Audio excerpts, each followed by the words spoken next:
El testigo viviente. El tema lleva por título: primero una mente dispuesta, después todo. La señora S.M. Henry, de 1839 a 1900, se convirtió en adventista del séptimo día durante su estadía como paciente en el sanatorio de Battle Creek. Llegó allí en 1896 con una grave enfermedad cardíaca considerada incurable. Su fe recién adquirida se expresó en la curación de su cuerpo y la pronta aceptación de las enseñanzas de la Biblia. Durante los 3 años restantes de su vida, hizo 2 contribuciones importantes a la denominación, manteniendo su interés en el trabajo de la temperancia y su oficina y la dirección en el WCTU. Ella dio aliento a las actividades denominacionales de temperancia por correspondencia y trabajo de campo. Organizó la obra del Evangelio de la Mujer, que ayudó a las mujeres de la iglesia en el hogar y en la obra misionera. Ella formó una breve pero profunda amistad con Elena de White. La señora Henry escribió varios libros: Estudios en el hogar y vida infantil, Buenos modales y etiqueta cristiana, Estudios en principios cristianos y el espíritu permanente. Señales de los tiempos, enero 20 de 1898. En mi trabajo como evangelista he tenido tanta experiencia con aquellos que profesaban una total incredulidad, incluso el ateísmo, como cualquier otra clase de personas. Esto se entenderá cuando se recuerda que la influencia de las bebidas fuertes son para destruir por completo el conocimiento de Dios y la fe en Él. Pero no todos estos incrédulos han sido bebedores. Un caso notable ha estado viniendo a mi mente durante varios días, que he estado pensando en preparar algo para señales de los tiempos. El nombre es bien conocido y debe ser cubierto por uno ficticio. En una asamblea de verano, el señor Z y yo estábamos hablando juntos sobre el trabajo en el que fuimos colaboradores. No nos habíamos conocido antes, pero se habían conocido las líneas de nuestros compromisos en el trabajo de la temperancia, que estuvieron a menudo muy cerca durante un largo periodo. Había pedido tener una entrevista con él para comparar notas. Nos sentamos en el césped frente al hotel y algo que dije le hizo responder: pero señora Henry, usted debe de hablar de tal forma para que un hombre que no sea un cristiano pueda entender. Un hombre que no es cristiano, dije. ¿Usted? Si usted no es cristiano, ¿qué es? Me conocen como incrédulo, infiel, ateo. Un incrédulo, un infiel, un ateo. ¿Cómo puede ser esto? Entonces, ¿cómo se dice el estar en la obra de la temperancia? Porque creo en la reforma de la temperancia. Pero dije, ¿cómo puede continuar con la reforma de la temperancia sin siquiera creer que hay un Dios? Estoy asombrada. Un hombre como usted, debe haber una razón para ello. Dígame, ¿qué le trajo a esto? Se sentó un momento en silencio y luego dijo: perdón, pero esto es algo de lo que nunca hablo con nadie.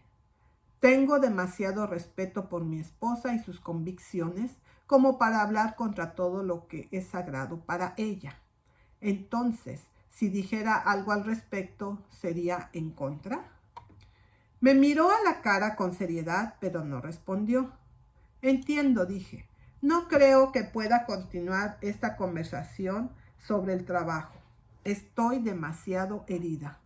No pude pensar en nada más que decir en ese momento, así que debo dejarlo. Me levanté y me alejé. Había dado unos pasos cuando él me llamó diciendo: no se vaya así, vuelva. He pensado, creo que me gustaría decirle. Regresé, me senté y esperé. Él comenzó con sus primeros años de vida y me contó cómo se había criado en un hogar cristiano. Comenzaron a surgir dudas que lo llevaron a una investigación sobre el cristianismo, como se encuentra en los escritos de los hombres en lugar de Dios. En el curso de los años había leído casi todo lo que el escepticismo moderno había producido, así como cualquier cantidad de literatura anterior de la misma clase. Por fin descubrió que cuanto más leía, más se volvía amargado, censurador y perverso. Y después de un tiempo decidió nunca leer otra línea sobre este tema, nunca discutirlo, vivir una vida tan honorable como él pudiera, pero dejar en paz los dogmas de todo tipo.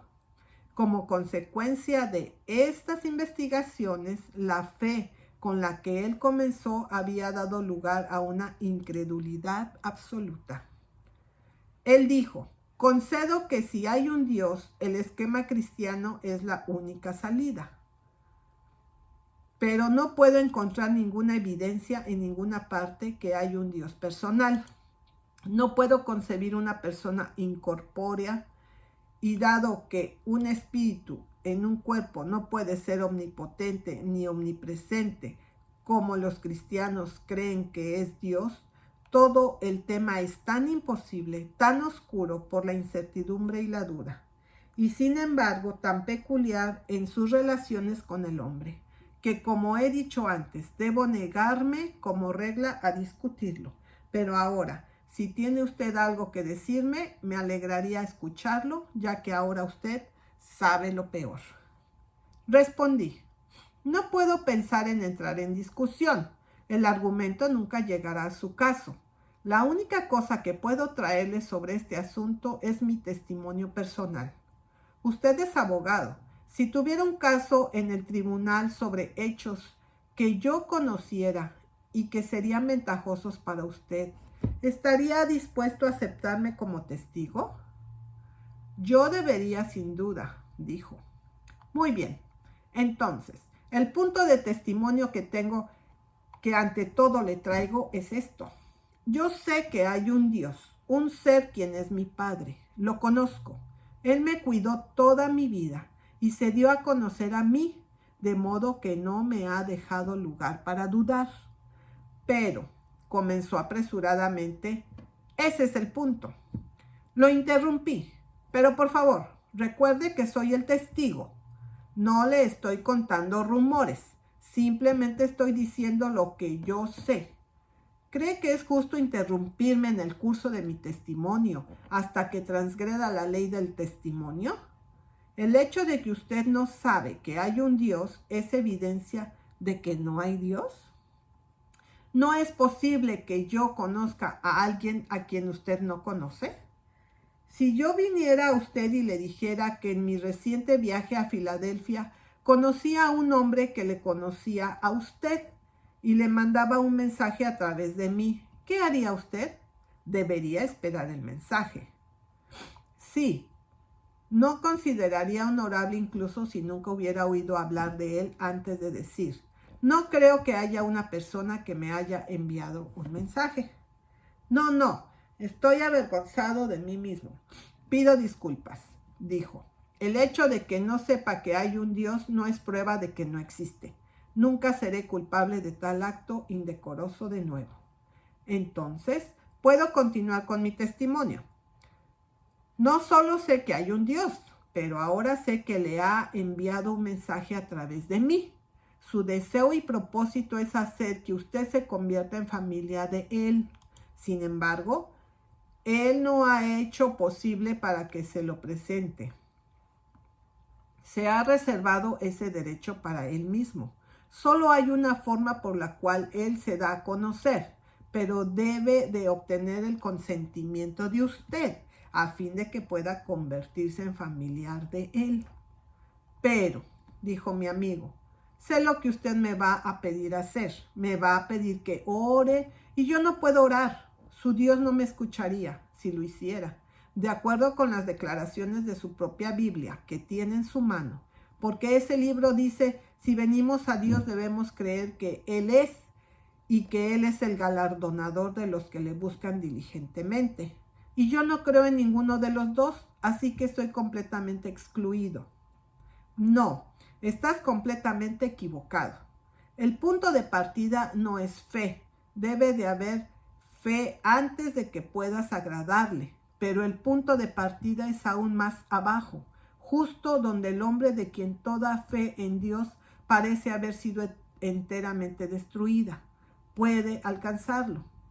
Entonces abrí mi Biblia en el capítulo 8 de 2 de Corintios y leí el versículo 12.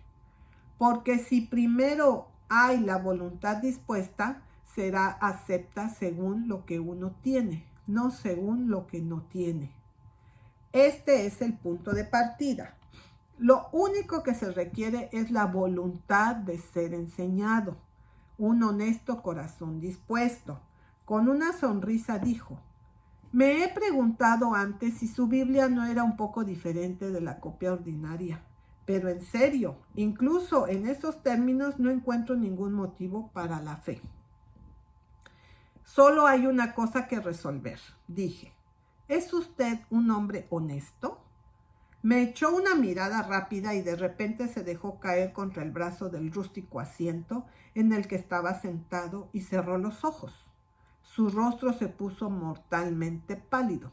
El poder del Espíritu de Dios había venido sobre nosotros y nos encerró en una manera como nunca antes me había dado cuenta en mi vida. Por fin se incorporó un poco y mirándome francamente dijo: creo que soy un hombre honesto. Usted es el que debe saber, respondí. Y si lo es, Dios no es imposible para su conciencia. Pero la forma de sus revelaciones deben ser un secreto entre usted y Él. Yo intentaré ayudarlo a obtener ese conocimiento. Sería necio de mi parte, pero le pregunto, si durante los próximos días, mientras permanezca en esta asamblea, no buscara a Dios, vaya a Él y sea lo último en pedirle en la última noche que se revele a usted solo de rodillas. Abra su corazón y su mente al conocimiento de Él. Mientras tanto, yo misma oraré a mi Padre, a vuestro Padre, para que Él conceda esta petición. Eso será orar. ¿Cómo puedo orar? ¿Qué palabras puede usar uno que no cree en Dios? ¿Cómo se puede hablar a la nada, por nada? Pero dije, ¿qué hay de mi testimonio? ¿Realmente no significa nada para usted que le dije que sé que hay un Dios? Si me cree en un tribunal, debe creerme ahora. ¿Tiene la costumbre de repudiar el testimonio de un testigo aceptado como ese? Después de unos momentos de doloroso silencio, dijo: tiene razón, no puedo impugnar su testimonio. Pero soy, en su opinión, un engañado, hecho para creer sueños y visiones que no resistirán la prueba de la investigación y luego se declararán que son reales. Recuerde, no le estoy pidiendo que tome mis palabras como evidencia, pero solo refiriéndose a la fuente del conocimiento. Le he pedido a usted que permita a Dios darse a conocer a usted. Yo debería estar dispuesto a hacer eso, respondió. Sí, si es usted un hombre honesto, debería estar dispuesto para hacerlo. De nuevo, con los ojos cerrados, su rostro se puso pálido y con la intensidad de sus sentimientos permaneció un largo rato en silencio. Oré y el Espíritu de Dios se acercó aún más y nos encerró más estrechamente consigo mismo. Compartí el conflicto que estaba pasando en el alma de ese hombre orgulloso y fuerte. Y debo dejarles imaginar el efecto cuando por fin levantó los ojos y dijo con intensa seriedad: lo haré. Sentí las lágrimas subiendo a mis ojos. No quería que él las viera, así que sin una palabra me levanté apresuradamente y fui a mi propia cabaña, y de rodillas expuse el caso ante Dios.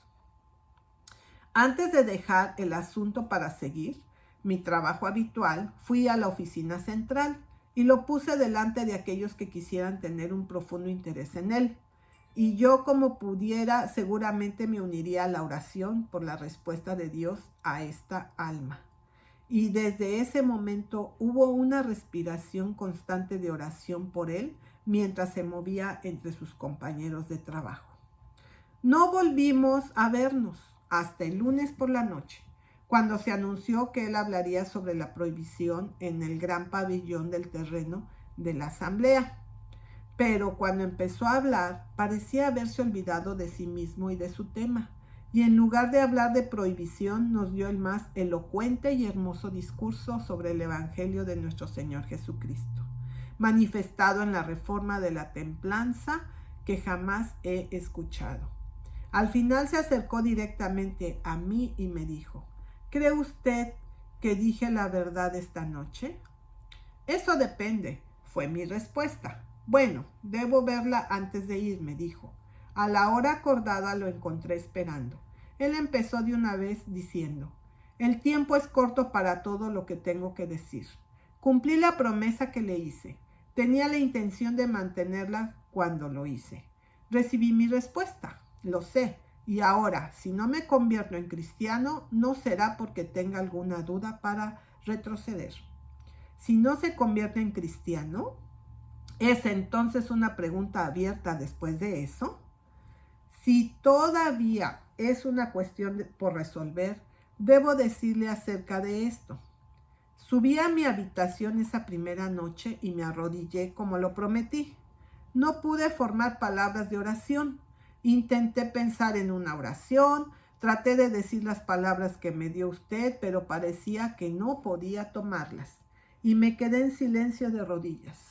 Me llegó la sugerencia a mi cabeza: TVZ, eres un tonto. Sabía eso, juzgado por cualquier estándar que yo hubiese reconocido. Era un tonto. Pero rechacé la sugerencia y dije: no soy tonto, soy un investigador sincero de la verdad.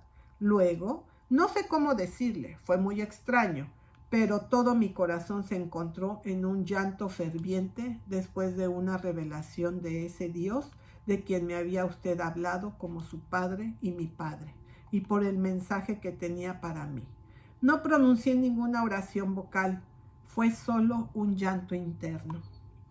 No sé cuánto tiempo estuve de rodillas, pero hasta bien entrada la noche, cuando me levanté, ya no estaba en duda. Había recibido una demostración del ser y autoridad de Dios, que no pude contradecir. Y como le dije a usted al principio, teniendo por cierto que hay un Dios, la única salida es el esquema cristiano. Y esto volvió a mí con nueva fuerza. Por lo tanto, tuve que aceptar la autoridad de la Biblia y la doctrina acerca de Cristo.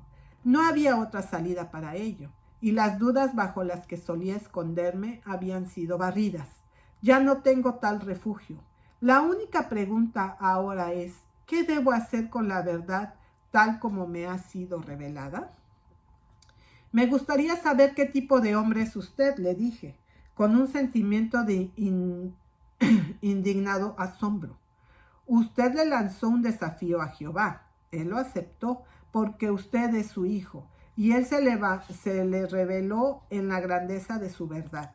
Y ahora usted, el hombre, dice: has satisfecho mi curiosidad, me has familiarizado contigo. Ahora vete por tu camino y yo iré por el mío. ¿Nos separaremos en esta encrucijada? Quiero que usted entienda esa verdad. Una vez vista y rechazada, se convierte en un enemigo. El ángel con la espada desenvainada le seguirá a través de todos los días y años de su existencia consciente. Mientras viva, le hará saber que es perseguido por la verdad a quien ha hecho su enemigo.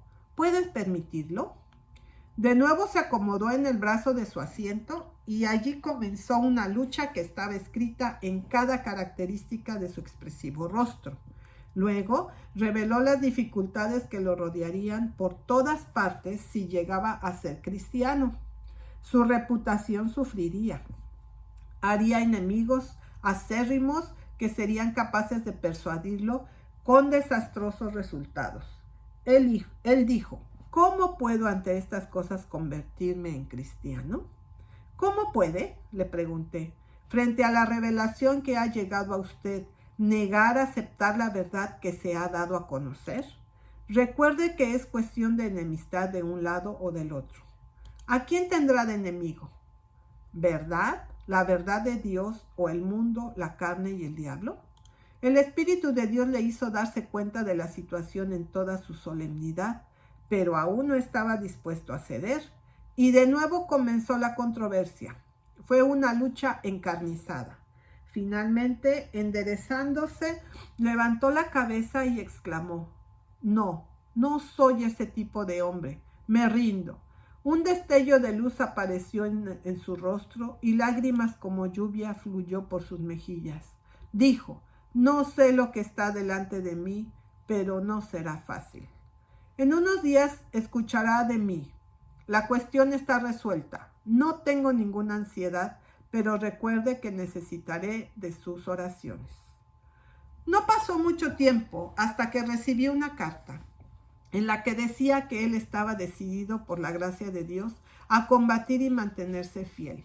Sería otra historia a contar, como continuó grandiosamente hasta el final, que se convirtió en un mayor poder que nunca, hasta que un día, en el calor de la batalla, cayó en el camino y fue reunido con sus padres, con la esperanza de una bendita resurrección.